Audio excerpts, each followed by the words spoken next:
أعوذ بالله من الشيطان الرجيم بسم الله الرحمن الرحيم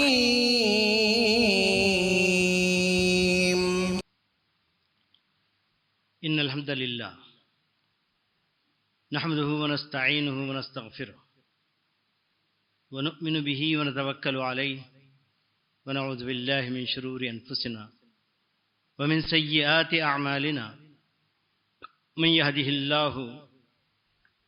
الله فلا مضل له ومن يضلل فلا هادي له وأشهد أن لا إله إلا الله وأشهد أن محمدا عبده ورسوله أرسله الله تعالى بالحق بشيرا ونذيرا أما بعد قال الله تبارك وتعالى في القرآن المجيد فأعوذ بالله من الشيطان الرجيم كنتم خير أمة أخرجت للناس تأمرون بالمعروف وتنهون عن المنكر وتؤمنون بالله. محترم علماء اکرام، ذمہ داران مسجد، بزرگوں، دوستوں، اسلامی نوجوانوں، اگر یہاں پردہ نشین عورتیں بھی ہیں تو ان سے بھی ہمارا خطاب ہے. اللہ کا شکر، اس کا احسان ہے کہ اللہ تعالیٰ نے ہمیں یہاں مل بیٹھنے اور کچھ دین کی باتیں سننے کی توفیق عطا فرمائی.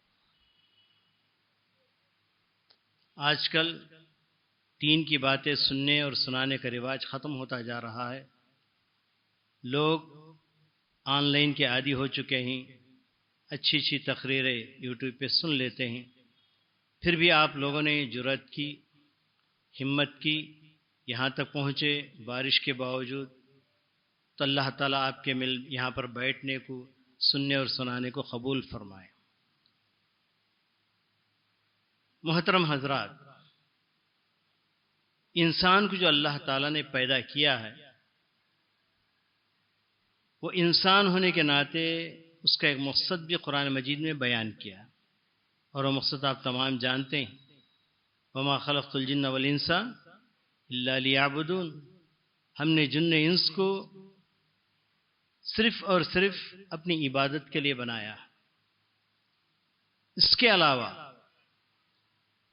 ہم امت مسلمہ کے ایک فرد ہونے کی حیثیت سے ایک اور مقصد ہے جو ہمارے اوپر عائد ہوتا ہے. اور وہ مقصد کیا ہے؟ جو فریضہ ہے جو ہم پر عائد ہوتا ہے، وہ ہے رب کے دین کی طرف دعوت. دیکھیے، ابھی جو آیت کریمہ آپ کے سامنے تلاوت کی گئی، اس کے اندر اللہ تبارک تعالیٰ ارشاد فرماتا ہے کنتم خیر امت، تم بہترین امت ہو، اخرجت للناس، تمہیں جو برپا کیا گیا ہے تمہارے لیے نہیں، نہ تمہارے گھر والوں کے لیے نہیں، تمہارے اپنے بچوں کے لیے نہیں، تمہارے اپنی تجارت کے لیے نہیں، تمہارے اپنے بینک بیلنس کے لیے نہیں، للناس، لوگوں کے لیے. آپ کون ہیں؟ لوگ کون ہیں؟ آپ سے مراد امت مسلمہ ہے. لوگ سے مراد امت مسلمہ کے علاوہ جتنی امتیں ہیں وہ ساری امتیں. آپ کی زندگی کس کے لیے ہے؟ غیروں کے لیے، غیر مسلموں کے لیے. ایسے مسلمانوں کی اصلاح کے لیے بہت سے کام ہو رہے ہیں، اور جمعہ کے دن خطبے جتنے بھی ہو رہے ہیں امت کی اصلاح کے لیے ہو رہے ہیں. اس طرح کے دروس جتنے بھی بیٹھ کر سنے اور سنائے جا رہے ہیں امت مسلمہ کی اصلاح کے لیے ہو رہے ہیں. ہم نے غیر مسلموں کے لیے کہاں تک کام کیا؟ آج جتنے فتنے مسلمانوں کے اندر پیدا ہوئے ہیں، جتنی مصیبتوں میں مسلمان پھنسے ہوئے ہیں، اس کے مختلف اسباب ہو سکتے ہیں. سب سے اہم ترین سبب یہ ہے کہ ہم نے غیروں کو دعوت دینا چھوڑ دیا، جبکہ ہمارے اوپر ایک فریضہ ہے. کیونکہ اب تک اللہ تبارک و تعالیٰ نے پیارے نبی محمد صلی اللہ علیہ وسلم تک جتنے انبیاء کو بھیجا انہوں نے اپنا کام کیا. جیسے ہی پیارے نبی صلی اللہ علیہ وسلم اس دنیا سے وصال کر گئے، اس کے بعد تو دنیا باقی، قیامت تک باقی رہے گی. تو اس دین کو پھیلانے والا کون؟ آپ اور ہم ہیں۔ اپنی زندگی کے اندر جیسے رب کی عبادت آپ کے پیدا ہونے کا ایک مقصد ہے، امت مسلمہ میں شامل ہونے کا ایک مقصد آپ کا یہ بنا لینا چاہیے کہ دین کی دعوت۔ آج ہم اس بحث میں پڑے ہوئے ہیں کہ دین کی دعوت فرض عین ہے کیا فرض کفایہ ہے، جبکہ اللہ کے رسول صلی اللہ علیہ وسلم نے واضح کر دیا ہے کہ جو بھی شخص کوئی برائی دیکھے تو ہاتھ سے دور کرے، اور اگر ہاتھ سے دور نہیں کر سکتا تو زبان سے بھی دور نہیں کر سکتا تو اپنے دل سے۔ من رأى منکم منکرا فلیغیر بیدہ وإن لم یستطع فبلسانہ وإن لم یستطع فبقلبہ ذلک ضعف الایمان۔ یہ ایمان کا کم ہے۔ یہاں پر مطلقاً نبی کریم صلی اللہ علیہ وسلم نے ارشاد فرمایا، اور کل قیامت کے دن ہمیں گواہی بھی دینی، لیکن الرسول شہیدا علیکم وتکونوا شہداء علی الناس۔ تو اللہ تبارک و تعالیٰ امت مسلمہ پر گواہ بنا کر پیارے نبی صلی اللہ علیہ وسلم کو اٹھائے گا تو ساری امتوں پر گواہ بنا کر اس امت کو اٹھائے گا۔ وہاں ہمارا جواب کیا ہوگا؟ اس لیے مولانا آزاد رحمۃ اللہ علیہ نے اپنی کتاب ترجمہ القرآن جو ان کی تفسیر ہے اس کے اندر لکھا ہے، کہا کہ اگر امت مسلمہ دعوت دین حنیف کا فریضہ انجام نہ دے تو ہو سکتا ہے کہ اللہ تبارک تعالیٰ اس امت کو پکڑ لے اور دوسری امتوں کو چھوڑ دے۔ آپ کو ایک طرف کھڑایا جائے گا اور ساری امتیں دوسری طرف ہوں گی، امت یہودیت، امت نصرانیت، امت جینیت، امت ہندو اور امت بدھسٹ، اس ساری کی ساری امتیں ایک طرف کھڑی ہوں گی۔ اگر وہ کہے کہ اس امت مسلمہ نے حق کو ہم تک نہیں پہنچایا تو پکڑے کون جائیں گے؟ اگر ہم نے دعوت کا کام نہیں کیا ہے تو ہم پکڑے جائیں گے۔ اس لیے آج اس بات کی طرف توجہ دینے کی ضرورت ہے۔ اب تک ہمیں ایک بہانہ مل گیا تھا کہ ایک متعصب جماعت یا متعصب پارٹی ہم پر حکومت کر رہی ہے، اس میں ہم کچھ نہیں کر سکتے، ہاتھ پر ہاتھ دھرے بیٹھ جائیں گے، پھر دیکھا جائے گا۔ اب تو اللہ تعالیٰ وہ مصیبت بھی دور کر دیا، اور حقیقت میں ہم بڑے خوش نصیب ہیں کہ اللہ تعالیٰ نے مواقع دے رہا ہے، ان مواقعوں سے ہم فائدہ نہیں اٹھا رہے۔ ہمارے استاد محترم مولانا حفیظ الرحمان صاحب کہا کرتے تھے کہ وہ جب مدینہ منورہ گئے تھے تو کچھ عرب نوجوانوں نے آ کر بڑی مبارکبادی دی، اور انہیں یعنی مبارکبادی دے کر کہا کہ تم بڑے خوش نصیب ہو۔ تو مولانا کہتے ہیں میں نے سمجھا کہ شاید اللہ تعالیٰ مدینہ کو بلا لیا ہے، شاید اس لیے خوش نصیب کہتے ہیں۔ تو بتاتے ہیں نہیں، اس بات پر خوش نصیبی کی طرف انہوں نے اشارہ نہیں کیا، بلکہ کہا کہ تم خوش نصیب اس لیے ہو کہ تم غیر مسلموں کے درمیان میں رہتے ہو اور غیر مسلموں میں کام کر سکتے ہو اور اس مرتبے کو پہنچ سکتے ہو جس کی فضیلت قرآن حدیث میں آئی ہیں۔ یہ ایک مسلمان ایک غیر مسلم کو دعوت دیتا ہے تو اس کے بارے میں دنیا اور مافیہ سے بہتر ہے۔ تو اس فضیلت کو تم پہنچ سکتے ہو، لیکن اس فضیلت سے ہم لوگ محروم ہیں، اس لیے کہ ہمارے پاس کوئی موقع ہی نہیں غیر مسلموں میں دعوت کا۔ تو میرے عزیز دوست اور بھائی، یہاں اس بحث میں پڑھنے کی کوئی ضرورت نہیں کہ دعوت فرض عین ہے کہ فرض کفایہ ہے۔ حقیقت میں ہر ایک پر دعوت دین فرض ہے، دعوت دین ہر ایک پر فرض ہے۔ وہ اس طرح کلم بقدر استطاعت۔ تو عام طور پر یہ سوال بار بار علماء کے درمیان میں لایا جاتا ہے، علماء مختلف انداز سے لوگوں کو مطمئن کرنا چاہتے ہیں، لیکن میں بتاؤں گا کہ دعوت کی مثال ایک بہت بڑی فیکٹری کی۔ فیکٹری چلنا چاہے تو اس کے اندر بڑے بڑے مشنز کی ضرورت پڑتی ہے، چھوٹے چھوٹے پرزوں کی بھی ضرورت پڑتی ہے۔ اگر ایک چھوٹا سا پرزہ بھی معطل ہو جائے تو فیکٹری پوری کی پوری کھٹ جائے گی۔ تو اسی طریقے سے یہ دعوت کا کام یہ امت مسلمہ کا فرض منصبی ہے، اس کے اندر سب کچھ شامل ہونا ہے۔ کسی کو اللہ نے علم سے نوازا ہے تو اپنے علم کے ساتھ شامل ہوگا، کسی کو اللہ تعالیٰ نے مال سے نوازا ہے، مال اپنا خرچ کرے گا، کسی کے پاس وقت ہے اس دعوت دین حنیف کے اندر اپنا وقت لگائے گا، کوئی کچھ لگائے گا، کوئی کچھ لگائے گا۔ پوری امت مسلمہ اپنا ذہن یہ بنا لی کہ ہم امت دعات ہیں۔ کیا مطلب؟ ہم تمام کو دعوت کا کام کرنا ہے، کسی بھی طریقے سے اس فریضے کو انجام دینا ہے، ورنہ لَتَأْمُرُنَّ بِالْمَعْرُوفِ وَلَتَنْهَوُنَّ عَنِ الْمُنْكَرِ وَإِلَّا يُسَلِّطُ اللَّهُ عَلَيْكُمْ شِرَارَكُمْ ثُمَّ يَدْعُو خِيَارَكُمْ لَا يُسْتَجَابُ لَكُمْ کہ اور بعض روایتوں میں آتا ہے کہ اللہ تعالیٰ عذاب کو عام کر دے گا اگر تم امر بالمعروف و نہی عن المنکر کا کام نہیں کرو گے تو اللہ تعالیٰ عام کر دے گا. اور آج سب سے بڑی غلطی ہم سے جو ہو رہی ہے غیروں کے اندر کام کرنا ہم نے چھوڑ دیا. میرے عزیز دوستوں اور بھائی ایسے موقع پر چند مثالیں اپنے سامنے پریکٹیکل مثالیں آپ کے سامنے رکھوں گا جس سے آپ کو پتہ چلے گا کہ دوسروں کے درمیان غیر مسلموں کے درمیان کام کرنا کتنا آسان ہے. ایک مثال میں ایک مرتبہ بنگلور آیا تھا، عمر آباد میں رہتا تھا وہاں پر ایک استاذ کی حیثیت سے. تو بنگلور آ کر میں واپس جا رہا تھا، یہیں پر بنگلور ریلوے اسٹیشن میں ویٹنگ ہال میں بیٹھا ہوا تھا تو اور میری فیملی بھی تھی. فیملی کے ساتھ ایک خاتون تقریباً 60-70 عمر کی تھی. تو وہ کچھ گفتگو کر رہی تھی، باتوں باتوں میں اس کو پتہ چلا کہ میں اسلامک اسکالر ہوں. تو فوراً اس نے کاغذ اور قلم لے کر میرے پاس پہنچ گئی اور کہا کہ مولانا مجھے پتہ چلا کہ آپ اسلامک اسکالر ہیں، مجھے اسلام کے بارے میں کچھ بنیادی باتیں بتائیے، اسلام کے اوپر میں عمل کرنا چاہتی ہوں. میں نے کہا اچانک یہ خیال کیسے پیدا ہوا آپ کے اندر؟ تو اس نے کہا کہ میرے پاس میں اڑیسہ میں رہتی تھی، ملازم پیشہ تھی، میں اڑیسہ میں رہتی تھی اور وہاں ایک میرا پڑوسی تھا جس کا نام عبداللہ تھا. عبداللہ کہتے ہوئے اس کے آنکھوں میں آنسو آ گئے. اتنا اچھا پڑوسی تھا، اتنا بہترین سلوک ہمارے ساتھ کرتا تھا. جبکہ ہندوستان کے اندر ایودھیا کے یا بابری مسجد کے مسئلے کو لے کر مسلمانوں اور ہندو کے درمیان میں خون کی ہولی کھیلی جا رہی تھی، اس وقت بھی اس کے معاملے میں کچھ فرق نہیں آیا. ان حالات کو دیکھ کر ہم نے پوچھا کیا عبداللہ تم ایسا سلوک کیوں کرتے ہو؟ جبکہ تمہارا مذہب الگ ہے، ہمارا مذہب الگ، تمہاری زبان الگ، ہماری زبان الگ، تمہارا علاقہ الگ، ہمارا علاقہ الگ، اتنا اچھا سلوک ہمارے ساتھ. اس نے ایک جملہ کہا تھا کہ اسلام اپنے پڑوسیوں کے ساتھ ایسا ہی سلوک کرنے کا حکم دیتا ہے.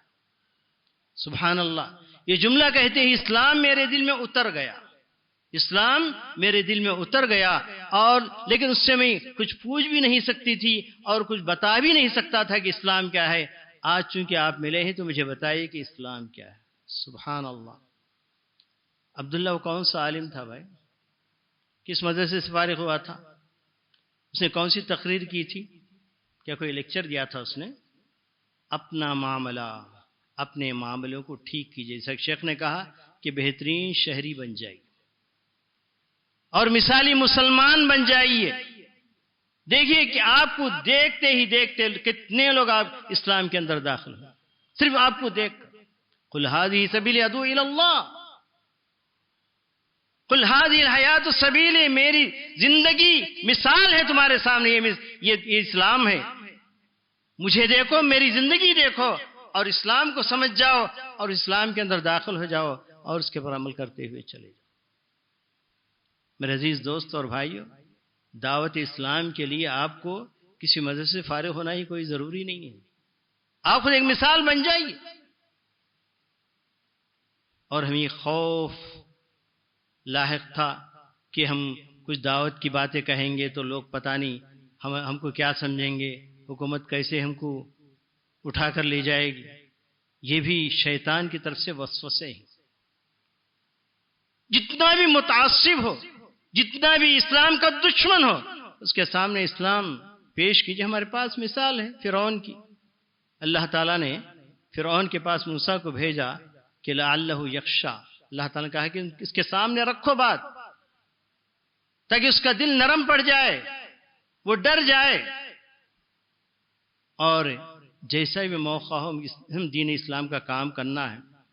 ایک اور مثال میں آپ کے سامنے رکھتا جو اسلام کے پکے دشمن تھے، ان کی مثال میں آپ کے سامنے رکھوں. ایک مرتبہ کا واقعہ ہے کہ میں چنئی میں ٹرین پکڑنے کے لیے بھاگا گیا. سرکار ایکسپریس وجےواڑا جانا تھا مجھے اور دھوپ کا زمانہ تھا، موسم گرما تھا اور بھاگے گیا تو پیاس بڑی شدت کے ساتھ لگ رہی تھی. اور جیسے ہی میں کمپارٹمنٹ میں داخل ہوا تو وہاں دیکھا کہ گروپ بیٹھا ہوا ہے، ان کے پاس ٹھنڈا پانی ہے میں نے کہا کہ مجھے بڑی پیاس لگی ہے، تھوڑا سا پانی دیجیے۔ جواب کیا ملا پتہ ہے؟ ہم مسلمان کو پانی نہیں پلاتا۔ یہ مثالیں آپ کے سامنے رکھ رہا ہوں تاکہ آپ بے خوف و خطر ہو کر دین اسلام کا کام کر سکیں، مگر حکمت کی تو ضرورت ہے ہی اپنی جگہ۔ تو پھر میں مایوس ہو کر اوپر جا کے بیٹھ گیا اپنے برتھ کے اندر، انتظار کر رہا تھا پانی۔ بعد میں پتہ چلا کہ وہ مارواڑیوں کا گروپ تھا، وہ مارواڑی تھے اور مختلف مندروں کی سیر کر کے آ رہے تھے، اور مندروں کی تعریف چل رہی ہے، فلاں مندر اتنا سندر ہے، فلاں مندر اتنا بڑا ہے۔ تو ساری باتیں سن کر میں نے کہا کہ اتنی سندر سندر مندروں کو آپ نے دیکھا ہے، کیا کہیں کسی مندر میں تمہارا حقیقی خالق اور معبود تمہیں مل گیا؟ تو کہا کہ وہ کون ہوتا ہے، حقیقی معبود کون ہوتا ہے، حقیقی خالق کون ہوتا ہے؟ اس کے بعد اللہ تعالیٰ کا تعارف میں نے چند جملوں میں اللہ کا تعارف کروایا۔ تو سنتے ہی کہا کہ اگر وہ ہمارا حقیقی خالق اور معبود ہے تو پھر اتنے سارے معبود جو یعنی مورتیوں کی شکل میں ہم پوچھتے ہیں کہاں سے آ گئے؟ تو میرے جواب دینے سے پہلے بازو میں ایک تملن بیٹھا ہوا تھا، اس نے کہا کہ میں اس کا جواب دوں گا۔ کہا کہ میں نے پوچھا کہ تم کو کہاں سے اس کا جواب معلوم ہے؟ کہا کہ میرے ساتھ میں نیو کالج میں پڑھتا تھا اور میرے کچھ مسلمان ساتھی تھے، ان سے میں نے کچھ باتیں سیکھی ہیں۔ کہا کہ پرانے زمانے میں ہر قریے کا ایک مکھیا ہوتا تھا اور قریے والوں کی خدمت کرتا تھا، شام ہوتی ہی آ کر ایک چبوترا ہوتا تھا، اس کے اوپر بیٹھتا تھا، لوگ بڑا احترام کرتے تھے، جیسے اس کا انتقال ہو جاتا اس کا اسٹیچو بنا کر اسی چبوترے پر نصب کر دیتے، وہ معبود بن جاتا، اور آج بھی بہت سے لوگ معبود بن رہے ہیں اس طریقے سے۔ تو اس کے بعد میں نے ان سے کہا کہ ارباب متفرقون خیر ام اللہ الواحد القہار ما تعبدون من دونه الا اسماء سميتموها انتم وآباؤكم ما انزل الله بها من سلطان ان الحكم الا لله امر الا تعبدوا الا اياه ذلك الدين القيم ولكن اکثر الناس لا يعلمون۔ تم ان معبودوں کی بات کر رہے ہو، ان معبودوں کے بارے میں قرآن مجید کہہ رہا ہے کہ یہ چھوٹے چھوٹے معبود جو تم بنا لیے ہو یہ بہتر ہے ان تمام معبودوں پر جو غالب اللہ تعالیٰ ہے وہ زیادہ بہتر ہے۔ تو یہ آیت پڑھ کر میں ان سے سوال کیا تو کہا کہ اوپر والا ہی بہتر ہے۔ ارباب متفرقون خیر ام اللہ الواحد القہار ما تعبدون من دون اللہ اسماء سمیتموها انتم وآباؤکم، جن معبودوں کی تم پوجا کر رہے ہو تم اور تمہارے باپ داداؤں نے مل کر ان کے نام رکھ لیے ہیں، ان کو معبود بنا لیا ہے۔ ما انزل اللہ بها من سلطان، اس پر کوئی دلیل اللہ تعالی نہیں اتاری۔ ان الحکم الا للہ، حکم تو اللہ تعالیٰ ہی کا ہے، اللہ نے حکم دے رکھا ہے اللہ تعبدوا الا اياه، تم عبادت نہ کرو تو اس کی عبادت کرو، لیکن یہ چیز ذالک الدین القیم، یہ اصل دین ہے، لیکن بہت سے لوگ نہیں جانتے۔ یہ سننے کے بعد انہوں نے کہا مولانا یہ لیجئے، پانی لیجئے، مٹھائی لیجئے۔ دشمنی کہاں گئی؟ دشمنی دوستی میں کس چیز کی وجہ سے بدلی؟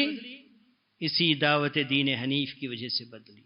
میرے عزیز دوستو، الناس اعداء لما جہلوا، جس چیز کو نہیں جانتے اس سے لوگ دشمنی کرتے ہیں۔ آج لوگ اسلام کو نہیں جانتے، حقیقی معبود کو نہیں جانتے، اس کی وجہ سے آج دشمنی ہو رہی ہے۔ اگر ہم تعارف اپنا کراتے جائیں گے اور اللہ تعالیٰ کا تعارف اور اللہ تعالیٰ کی عظمت اور اس کی وحدانیت لوگوں کے سامنے پیش کریں گے تو پھر اس کے بعد لوگ ہمارے دشمن نہیں رہیں گے۔ اس کی وجہ یہی ہے کہ آج ہم نے تبلیغ دین حنیف کا کام نہیں کیا، اس وجہ سے آج ہمارے ساتھ دشمنی بڑھتی جا رہی ہے، اور بہت سے لوگ ہیں سوچ میں پڑے ہوئے ہیں، حقیقت کا پتہ چلے تو ضرور اسلام میں آئیں گے۔ ایک مرتبہ کا واقعہ ہے کہ میں دعوتی سفر کے لیے ہم نکلے ہوئے تھے، ہمارے ساتھ ایک چھوٹی کار تھی، ٹیکسی تھی، ٹیکسی کا ڈرائیور تھا وہ براہمن تھا، اور میرے ساتھ ایک عرب مہمان بھی تھے، ہم جا رہے تھے دعوتی کام کے لیے جا رہے تھے۔ تو میں نے کہا کہ اس طریقے سے اللہ تعالیٰ کی عظمت بتاؤ تو بہت سے لوگ اسلام کے اندر آ رہے ہیں۔ تو میرے ساتھی نے کہا کہ اس پر آزما کر دیکھیے، براہمن کا بچہ اس پر آزما کر دیکھیے۔ تو میں نے ایک 10 منٹ اللہ تعالیٰ کا تعارف اس کے سامنے کروایا تو اس نے فوراً گاڑی سڑک کے بازو کھڑا دی اور کہا کہ مجھے مسلمان بنائیے۔ میں نے کہا اتنا جلد 10 منٹ کے اندر یہ تبدیلی آخر کیسے آئی؟ تو کہا کہ میں بہت زمانے سے میں سوچ رہا تھا، زمانے سے یہ سوچ رہا تھا کہ وہ پتھر جو ہمارے قدموں کے نیچے رہتا ہے جس کو ہم تراشتے ہیں، تراشنے کے فوراً بعد وہ مقدس کیسے ہو گیا؟ اس کو ہم نے سامنے رکھ کر پوچھ رہے ہیں۔ چھٹی ہے، اس کا جواب مجھے سمجھ میں نہیں آ رہا تھا، اس کا جواب مجھے سمجھ میں نہیں آ رہا تھا، آج مجھے سمجھ میں آ گیا۔ ان مورتیوں میں سے کوئی بھی مورتی حقیقی معبود نہیں ہے، حقیقی معبود اوپر ہے اور اسی کی پوجا کرنا ہے۔ اس طریقے سے آج میں نے اپنا مذہب بدل لیا۔ ایک برہمن کا بچہ صرف 10 منٹ اللہ تعالیٰ کی بڑائی اور اس کی عظمت کو سنا، تبدیلی آ گئی۔ تو سب سے پہلے اللہ تعالیٰ کی عظمت کو اپنے دلوں میں بٹھانا ہے۔ وما قدر اللہ حق قدری والارض جميعا قبضته يوم القیامہ والسماوات مطویات بیمینہ سبحانہ وتعالی عما یشرکون۔ اللہ تعالیٰ نے خود کہا ہے کہ اللہ تعالیٰ کا جیسے اندازہ لگانا ہے لوگوں نے لگایا نہیں۔ وما قدر اللہ حق قدری والارض جميعا قبضته يوم القیامہ، اللہ تعالیٰ کی عظمت تو وہ عظمت ہے کہ ایک ہاتھ میں ساری زمینات آ جائیں گی اور ایک ہاتھ میں سارے آسمان آ جائیں گے۔ سبحانہ وتعالی عما یشرکون، اللہ تعالیٰ کی پاکی ہے ان تمام چیزوں سے جو چیزیں اللہ تعالیٰ کی طرف یہ لوگ منسوب کر رہے ہیں۔ تو میرے عزیز دوستوں اور بھائیوں، اللہ تعالیٰ کی عظمت جب بٹھائیں گے تو معبودان باطلہ پاش پاش ہو کر ختم ہو جائیں گے۔ اللہ تعالیٰ کی عظمت یعنی یہ زمین کے اوپر پہلا آسمان جو اس سے بھی زیادہ کشادہ، دوسرا اس سے بھی زیادہ کشادہ، تیسرا چوتھا پانچواں اور ساتواں کشادگیاں بڑھتی جا رہی ہیں۔ اس کے اوپر جنت، پہلی منزل جنت کی 7ویں آسمان سے بھی زیادہ کشادہ، پھر اس کے بعد دوسری تیسری چوتھی کشادگیاں بڑھتی جاتی ہیں اور آخری منزل، آخری درجہ جنت کا کیا ہے؟ اس کو ہم جنت الفردوس کہتے ہیں۔ نبی کریم صلی اللہ علیہ وسلم نے فرمایا ہے وَإِذَا سَأَلْتُمُ اللَّهَ فَاسْأَلُوا الْفِرْدَوْسَ فَإِنَّهَا أَعْلَى الْجَنَّةِ وَأَوْسَطُهَا۔ کہا کہ نبی کریم صلی اللہ علیہ وسلم نے اگر تمہیں جنت طلب کرنی ہے تو جنت الفردوس طلب کرو، سب سے اونچی جنت ہے اور سب سے بہتر جنت ہے۔ تو میرے عزیز دوستو، اسے جنت کی چھت کیا ہے؟ عرش الرحمان ہے، عرش عظیم، عرش عظیم ہے۔ اس عظمت والے عرش پر مستوی ہونے والا وہ عظیم پروردگار عالم، سبحان اللہ، اس کی عظمت لوگوں کے سامنے بیان کرنی۔ ایک مرتبہ ایک چھوٹا سا بچہ 8-10 سال کا تھا۔ یہ واقعات میں اس لیے بتا رہا ہوں تاکہ آپ لوگ بھی اس طرح کا کام کر سکے۔ دین اسلام چلتے پھرتے پھیلانے کا کام ہے، لوگوں کو بتاتے رہنا ہے، کبھی نہ کبھی وہ چیز کام آ جائے گی۔ چھوٹا سا بچہ بٹ پالش کے لیے آیا تھا، تو میں نے اپنے جوتے اس کے سامنے رکھ دیے، پالش کر رہا تھا۔ تو میں نے اس بچے سے پوچھا کہ تیرا خالق کون ہے؟ تیلگو والا تھا، تیلگو میں نے پوچھا تیرا خالق کون ہے؟ کہا کہ ناک تیلیے دنڈی، مجھے کچھ پتا نہیں۔ تو پھر کس کی پوجا کرتا ہے؟ تو کہا کہ ما అమ్మగారు ఎక్కడ తీసుకెళ్తే అక్కడ వెళ్తానండి, పూజ చేసుకుంటాను.